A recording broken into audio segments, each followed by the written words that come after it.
Hello, everyone. It's 4:27. We're going to wait a few more minutes for people to come on in.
Okay, one more minute. We're still waiting for a couple more people.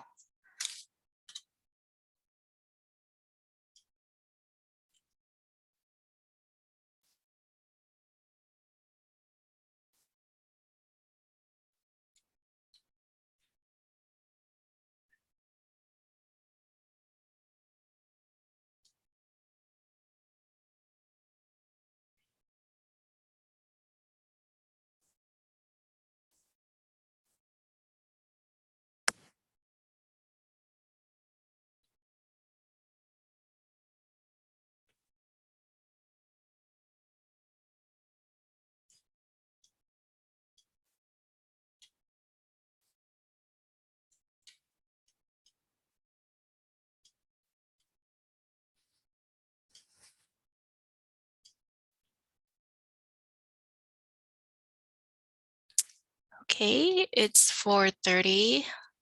Seems like people are still coming in, so just give it a couple more minutes here if that's okay. Thanks for your patience, everyone.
Okay, it's 1 minute past 4:30 and we're gonna get started.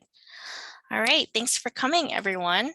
We are going to go over organics in Hopkins today. I just want to let you guys know that this session is being recorded and you can always refer back to it later.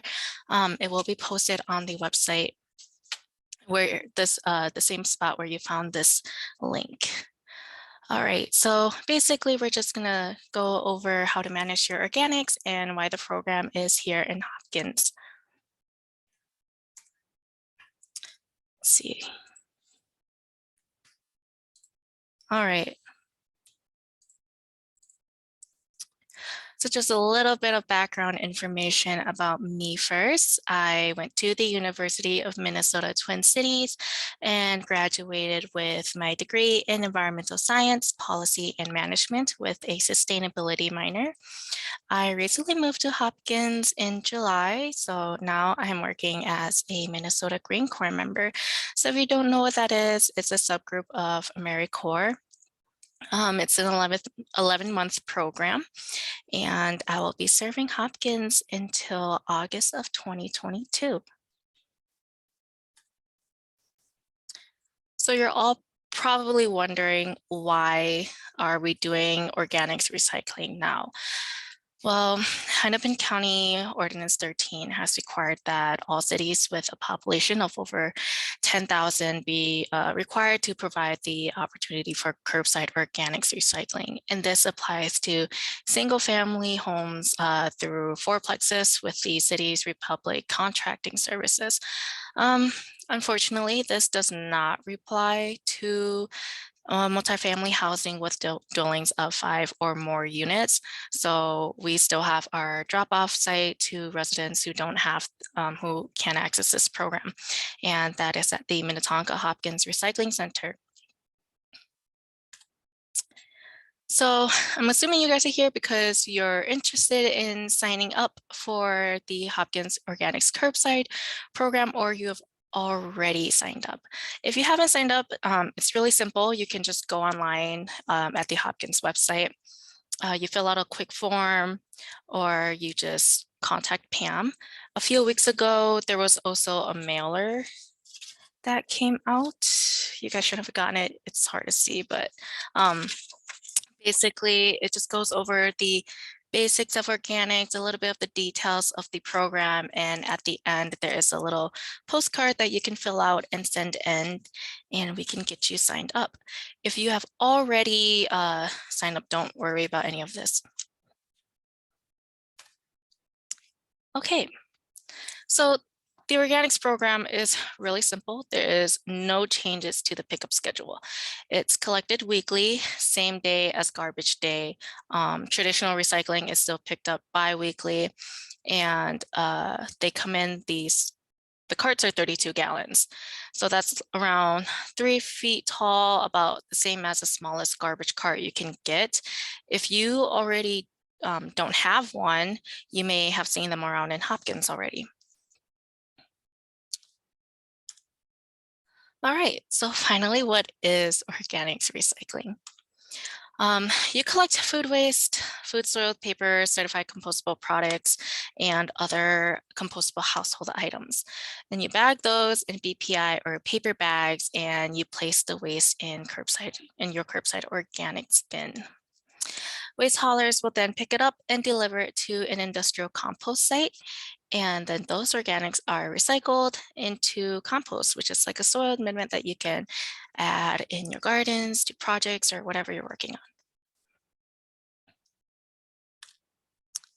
on. All right, so what are organics?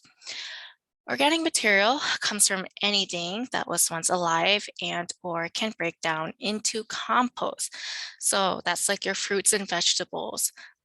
This also includes like herbs, so basil, cilantro, parsley, plant trimmings, meats and bones.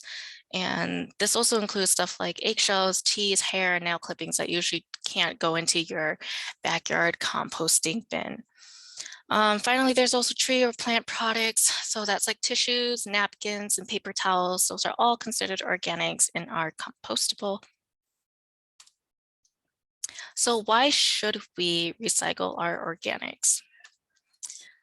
Okay, so according to this Hennepin County waste audit data, you can see here each green bar represents organic material. So you see there's food waste at 19%, there's compostable paper at 5.7%, and then there's yard waste at 4.2%.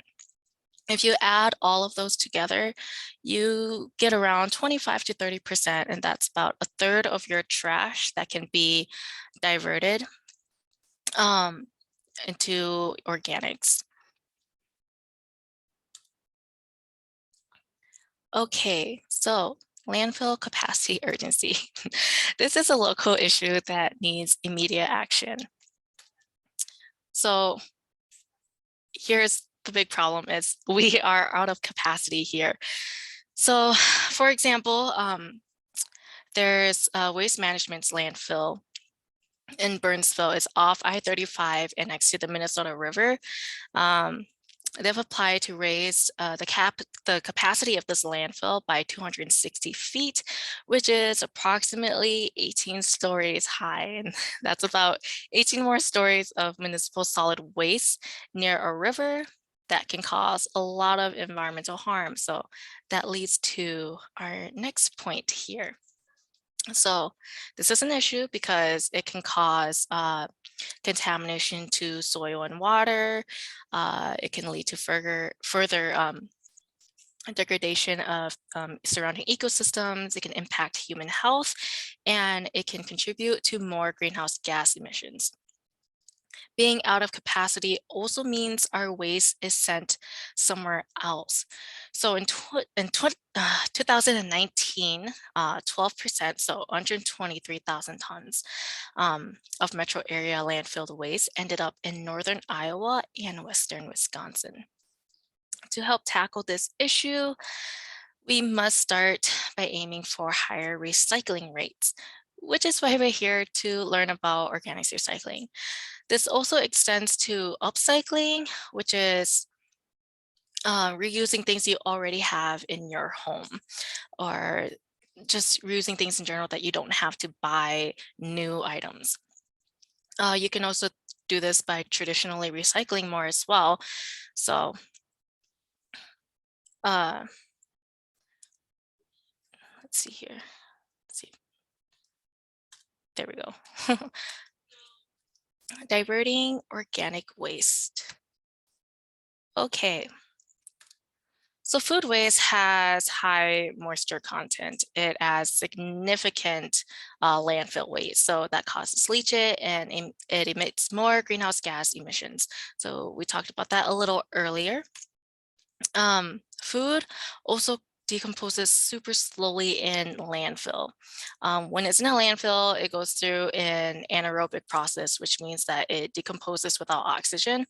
And this releases methane, which has a global warming potential of 84 times more than carbon dioxide over a 20-year period. Okay, well, the good news is that methane emissions from food and plant waste is often largely preventable. So usually people think that for some reason adding organics in landfills is a good idea because it'll help degrade everything else around it as it decomposes. That's not true. It just causes the prior issues we went over. So that just causes more contamination, and it's just a lot of icky issues that we don't want in our landfills. So to manage this, we need to do separate treatments for different kinds of waste. So for example, traditional recycling goes to materials recovery facilities. For short, we call those MRFs. Organic waste goes to commercial compost facilities where organic material goes to, they have this process where instead of anaerobically decomposing in landfills, it's going through a process that releases byproducts of heat, water, and carbon dioxide instead of methane. So the easiest thing we can do though, other than having separate treatments happening, is to just prevent waste from the source. So that means reducing your waste in general. You can do this by only buying what you need when you go grocery shopping, eating your leftovers, packing meals to work instead of getting takeout, or learning how to properly cut veggies or meat so you can get the most out of it. And there's plenty more you guys can do, but I'm pretty sure like most of you guys are already doing this. These are just things I'm throwing out there. So where do our organics go? There's two places that Hopkins takes them to. There's the Shakopee Mdewakanton Sioux community, so SMSC commercial compost facility site. And then there's also the specialized environmental technologies commercial composting site in Rosemount. So earlier last year, we went to go tour the SMSC site. So when you get there, or when the waste gets there, the organic material gets mixed in with yard waste to get that correct ratio of carbon, nitrogen, and moisture levels. So you see that they're laid out in these piles where they're just airing. And then afterwards, they get left to curate in these windrows, which you see in that third picture are really long piles. They're about 10 feet tall, and they're about just, yeah, you can see that they go a long ways. And this curating process usually takes 3 to 6 months, which microbes heat up the piles and break down materials. Even in the winter, these windrows can stay up to a temperature of 140 degrees inside. So before the finished compost is actually ready, though, it is screened to remove contaminants.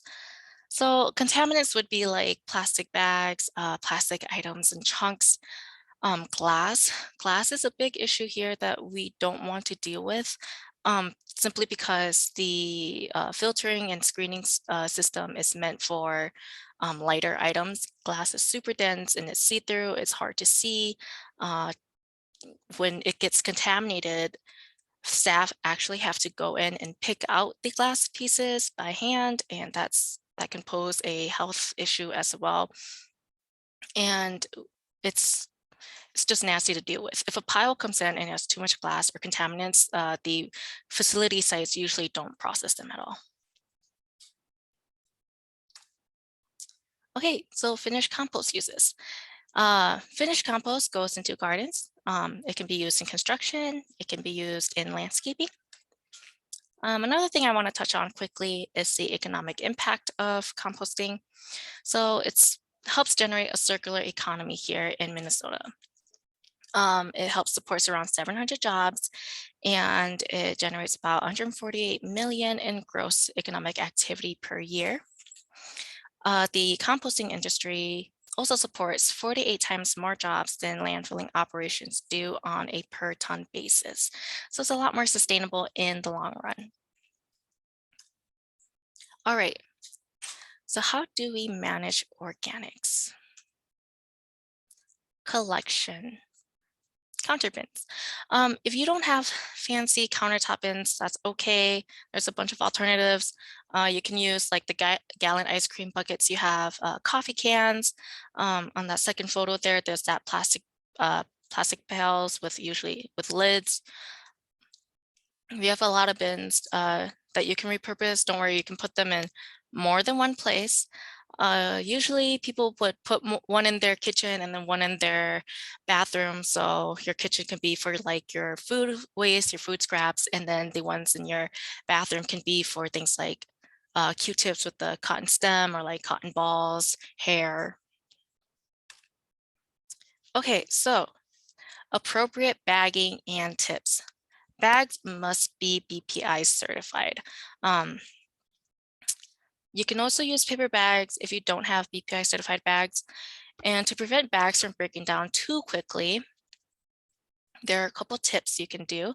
So you can keep materials loose in the bin before pickup day or during or when it's pickup day.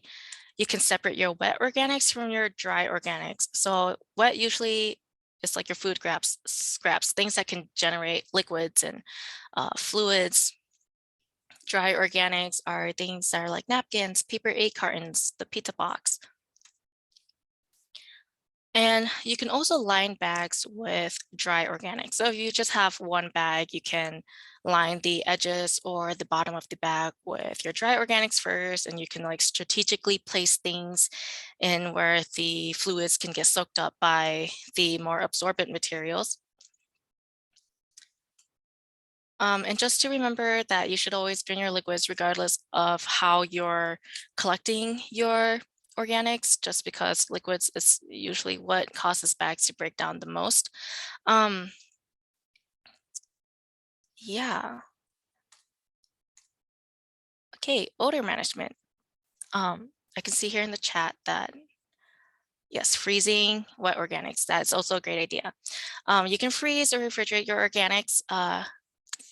it's literally a freezer outside too. So if you don't have room for freezing your organics right now, you can keep them outside or in your garage. You can also keep it under your kitchen sink or counter. Just make sure that the lids are, usually I just crack my lid to the side, but vented lids are nice because they help reduce moisture in the containers. And make sure you rinse or wash your countertop bins weekly or often, just so things don't get crusty in there and smelly. Okay, so let's go over acceptable items. All foods, so fruits, vegetables, meat, fish, and bones, like we talked about earlier, eggs and eggshells, all of these are compostable, basically anything you can eat. And then there's non-recyclable and food soiled paper. So that's like pizza boxes, paper egg cartons, napkins, and tissues, and paper towels. Certified compostable products. So paper and plastic, if it's BPI certified. So your cups, plates, and bowls. Compostable utensils, compostable containers, you have to look for the BPI logo. Other items would be like coffee grounds and filters, tea bags, make sure you take out the staple, hair and nail clippings, cotton balls and swabs with paper stems, like I mentioned.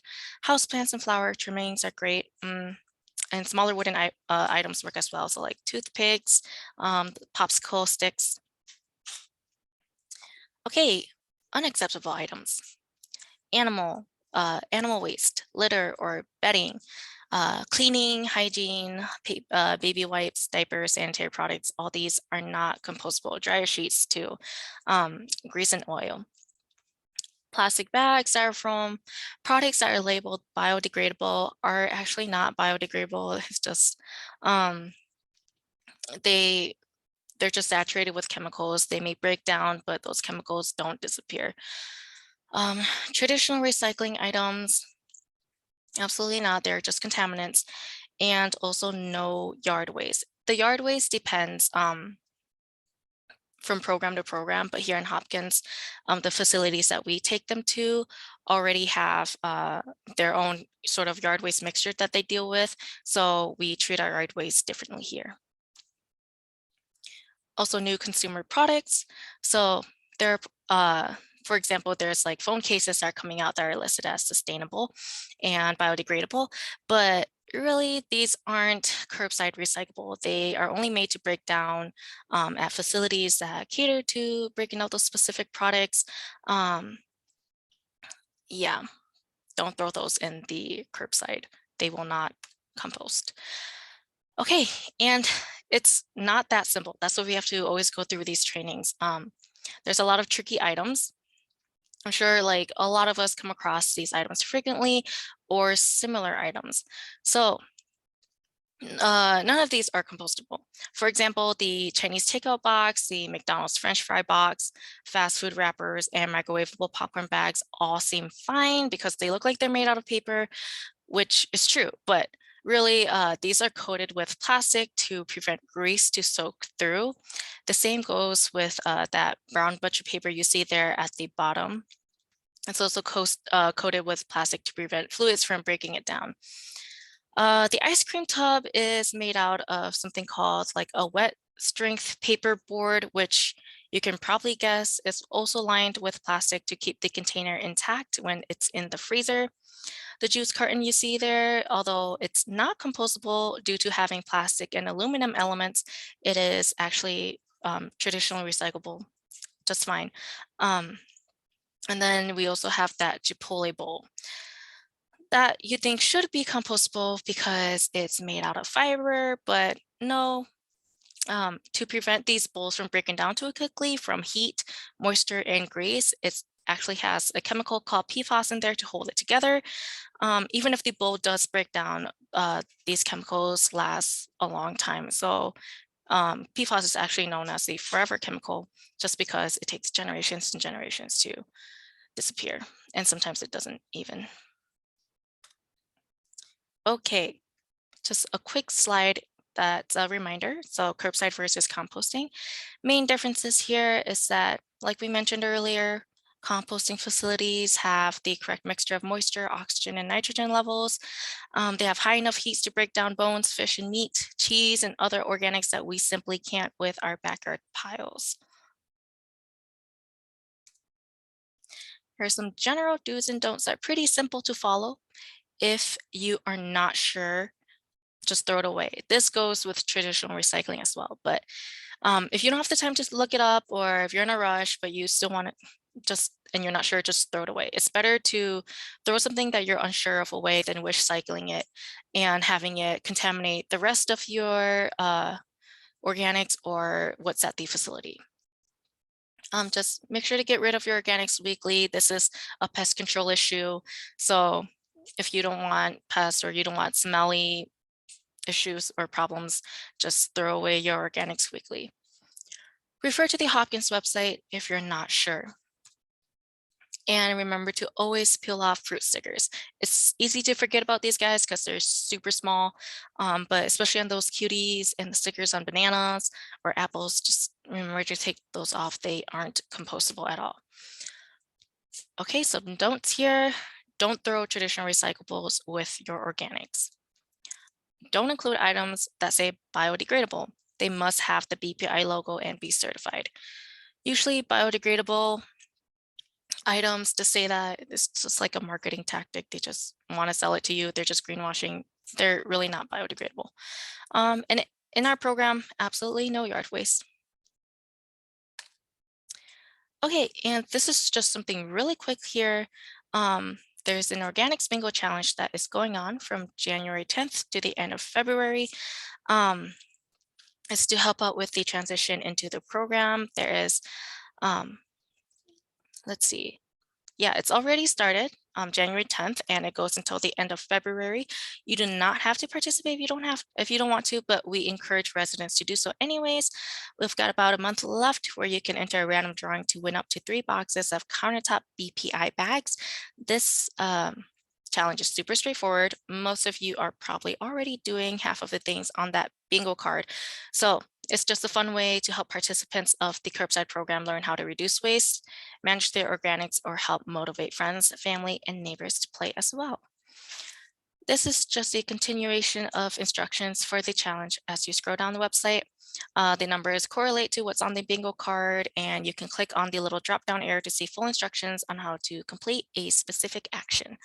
So please play if you're interested. It's a really fun thing. All right, and finally, some resources for you. So like I mentioned earlier, the Hopkins website is a great resource. It has on that green sidebar, you can see accepted items, unaccepted items, and then of course, a link to the Organics Bingo Challenge, and then just the general gist of organics in Hopkins. There's also the Hennepin County site. This is a really great site. You can just Google Hennepin County Organics Recycling, and it's usually the first link. Here you can read about why organics is important to the environment, what materials are accepted, just the basics. They have great visuals, great diagrams, great PDFs for you to look at and reference off of. There's also the Biodegradable Products Institute, so BPI. It's a really fun site. You can explore it, and you can also search for certified compostable products there in that search bar you see. All right, and then there's also commercial composting facility websites. So this is really great. For example, I took this screenshot off the SMSC site.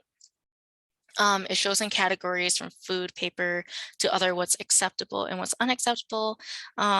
These are usually nice to look at because facility websites are usually pretty picky and accurate about what they accept and don't accept. So if you're not sure, and you're taking your organics to a facility, you can just look up on their website. Finally, there's also other cities you can look at for a framework. Minneapolis and St. Louis Park has been doing this for a while now, but just keep in mind that it's not consistent. The program isn't consistent throughout cities. It varies. So if you're looking at how St. Louis Park is doing it or how Minneapolis is doing it, just a reminder that every program is a little bit different. Okay, finally, I can take some questions. Let's see.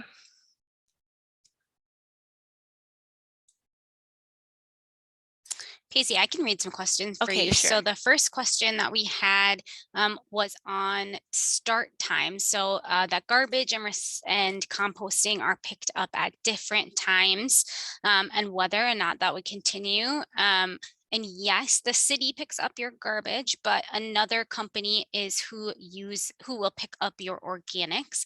So that will likely continue, that those will not get picked up at the exact same time. We've had some questions about why bagging. Why do we have to bag our waste? So it's just helps keep things a little bit cleaner for haulers and for you. Unlike traditional recycling where you can keep things loose because those are usually like clean, they're not full of fluids. You usually rinse out traditional recycling items before you can throw them away. Organics is like apple core or meat trimmings, and these would just be much better bagged so they don't get stuck onto the cart and they don't create some sort of biohazard issue in your home or in your backyard. It also helps keep pests away because it's bagged up. But if it's loose, it might fall, or I don't know, liquids could drain out from some sort of crack in your carts, and it can just lead to a lot of pest issues as well in your backyard. So the next question is paper bags. When you say paper bags, you mean grocery store paper bags, right? Yes. And then the second part of this question is, should we remove adhesive labels? So if you get your groceries delivered by Instacart or another company, do the adhesive sticky label need to get removed? Yes. Yes, try to remove your adhesive labels. Yep. But grocery bags are just fine. And then can you recycle the avocado pit? Yes, you can. Yep. So two different questions about paper towel recycling. So paper towels, toilet tissues, those are all good, right? Yes, correct. But what if a paper towel has a cleaning product on it? So window cleaner, bleach, can that still go into organics recycling? No, so usually if they have chemicals on there, you can't organically recycle them. So that's like the same thing with the cotton balls too. If you've used it to remove like I guess like makeup or whatever, some sort of like nasty product, then just throw those in the trash. Great. And another question was around if you get a takeout container and it looks like cardboard, is that recyclable or compostable? If it looks like cardboard, and if it doesn't have grease on there, it's better to just be traditionally recycled than composting it. So question about the organics process. Can the facility capture the heat generated in the process for other uses? No, because usually the heat is internal, and then usually they turn those windrows. So I don't remember what it's called, but they will like go through it and then like steam will like come out. But I mean, I don't know if they could capture it, but I just think it's what do you say, Pegasus? They just keep it in the heat, right? Yeah, yeah. Yeah, I don't think you could use it for anything else. The other thing about the organics recycling process is it occurs completely outside. Hmm. So it's not, it's something that it's completely outside. And then the tops of those windrows, so you can imagine they're in big piles, big long piles. The outside of that is actually not going to be very hot. What's hot is actually the inside. So the core of those windrow piles are what gets really hot. And that's why you have to turn it so that you can ensure that the stuff that's on the outside can also benefit from that natural heat that happens. So the next question is, how about paper coffee cups, assuming it has some kind of plastic coating?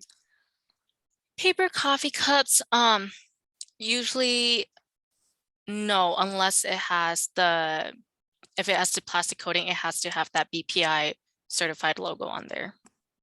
Yeah, I think you can assume if you think it has a plastic coating, if you can see that a paper product is shiny on the inside, that you should, either recycle that organically or just throw it in the trash. Hmm.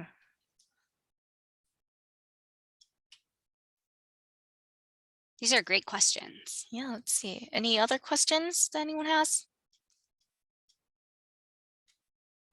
If people are doing the bingo challenge, Pazey, when they get bingo, what should they do? Oh yeah. So if anyone is interested in the bingo challenge, so you just on the website, there's an attachment of the bingo card. You can print that out or you can electronically cross out whatever you're doing on those actions there. And once you get a bingo, you can just submit that to me and make sure you show on the card what your bingo is. So which diag, which vertical line, which horizontal line, and then you just each submission has to have photos. So each action, usually there's a photo associated with it. So you send me all your photos with the correlating bingo actions, and then you just say, here's my bingo submission, and then I'll enter you into the drawing. Okay. Pazey, can you recycle paper coffee cups? So like coffee cups from Starbucks or Caribou. Can you recycle those, or should you throw those away into the landfill? I think these can better I think they're better suited to be thrown into compost, just if you have already used it and it's like stained with coffee. I think it's better to be composted. But if they have that plastic coating, should they Mhm. be recycled or landfilled? If it's if it's coated with plastic, I would say recycle it traditionally. So they Mhm. can be recycled. Yes, usually they could be recycled. Great.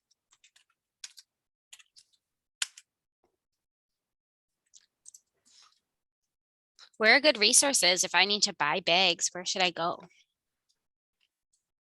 They're online, so Amazon and things like that, but you can also get it at Target. I think they also sell them at like, I don't know what Pam said. Oh, Driscoll's, thank you. Yeah, so I guess they're at Driscoll. They're just at general grocery stores. Yeah, you can So get them yeah, at the hardware store as well in town. right. Ace Hardware does have them as well. Yes, Yeah, lots of people saying Hans has them. Hands Hardware. Yep.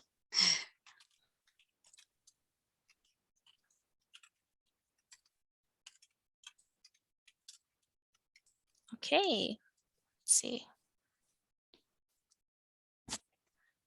Does anyone else have any questions?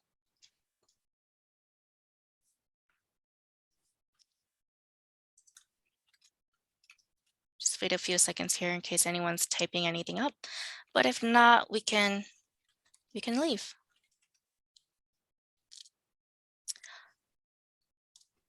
Okay. All right, and finally, if any of you guys have questions, you can contact me. Here's some contact information info. You can also contact Pam. She's the city solid waste coordinator. So here's our phone numbers and our emails. If you guys have any questions, feel free to call or email. So thank you. Thank you so much, Pacey.